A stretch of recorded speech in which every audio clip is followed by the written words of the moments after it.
Hi guys, it's Salem here, the founder of natural hair and wellness brand Root to Tip. I've been in this natural hair care industry for over 10 years. I'm a natural hair care expert. I'm also studying trichology and I'm also a cosmetic scientist. But today I want to have a little talk to you guys about something that has been really wrestling in my spirit kind of thing, and it's to do with wearing wigs.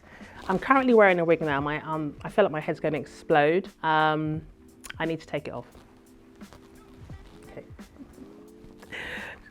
How my hair looks. But this wig, these wigs that we wear in the community are causing so much hair damage. Okay guys, so I had to take that wig off because my hair was just feeling like it was so hot and sweaty under there. And I realized that in the community, in particularly the black community, there's so many women, girls who are going through a similar sort of situation as me, but don't know how to just leave the wig off. There's nothing wrong with wearing a wig if you give breaks, but I find that if you're like me and feeling like the wig is a quick go-to option just because you haven't got time for your hair or just think that your hair doesn't look good how it naturally is, it's time to start thinking about that. When I started wearing the wig, I've been wearing wigs on and off for years, even though I've always had long natural hair. I did a big chop last year and I had developed a condition called telogen effluvium throughout COVID. I know that many women have developed hair loss linked to COVID throughout the pandemic. So I know I'm not alone in this, but I just kind of felt like a bit naked about my longer hair. And even though I didn't always wear my hair out, it was always a comfort blanket. No, my hair was just there. I was happy. I didn't have hair loss. It was fine, but I'd still always wear a wig. I've got 4 children, so I don't always have time to sit down and nourish and, well, tell a lie, I do nourish my hair, but I haven't always got time to style my hair. So the wig for me became like a hat. I had the realization when my hair started regrowing after having telogen effluvium, which is basically where the crown or a large part of your hair starts to shed excessively. And I just got this wig from China. It's a lace front wig, and started wearing it thinking that it would allow me to look after my hair, but also just feel more comfortable looking how I normally look with longer hair. But to my dismay and horror, wearing this wig has actually made my alopecia even worse. So in the beginning, when I just had my hair out, my hair was doing fine, it was good.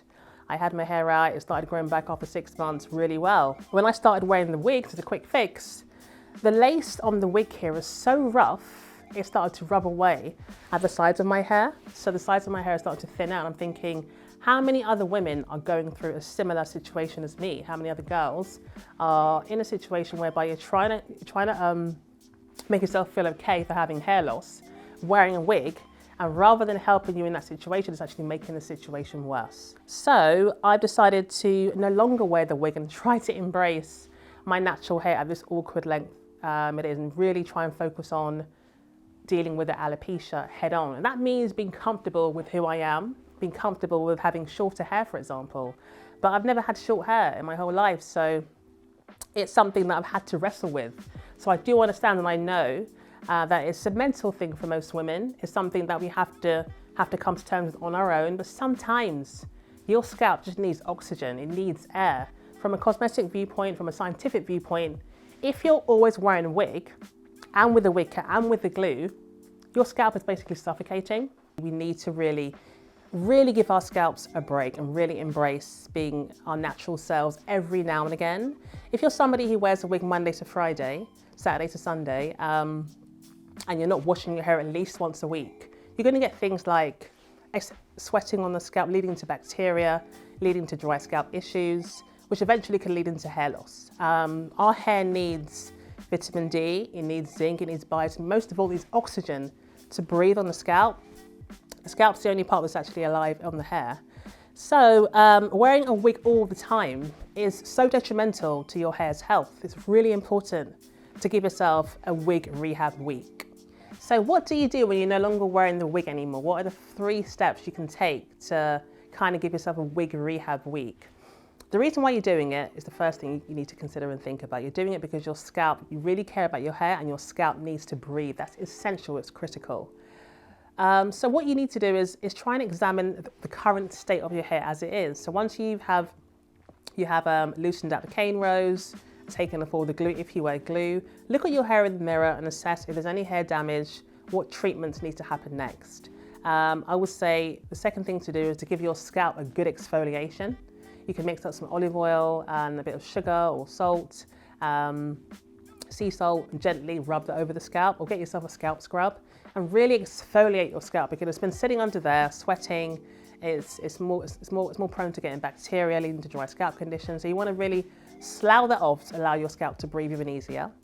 The third thing to do is to really look at your hair texture or your hair fibre. Your hair really is just a fibre, and you want to make sure the hair's in a good condition. Does it need to be trimmed?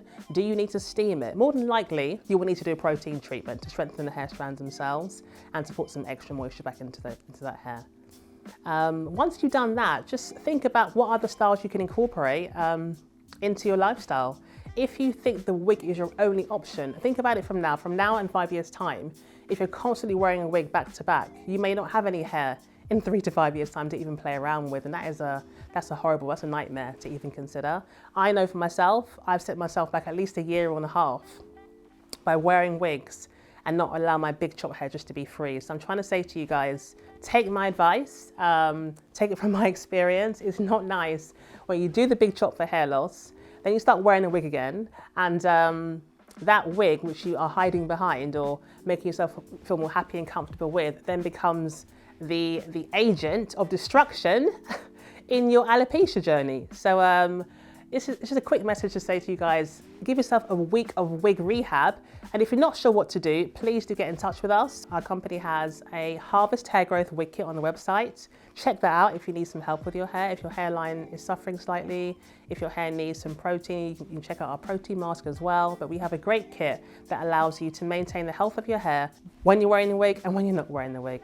Okay, so I've run through a few scenarios for you guys in terms of why you shouldn't wear the wig all the time, or the dangers of wearing the wig all the time, and also a few hair tips as well in terms of when you actually enter into a wig amnesty or a wig rehab week for yourself, the kind of things you should be thinking about. But try to embrace your natural hair for a little bit.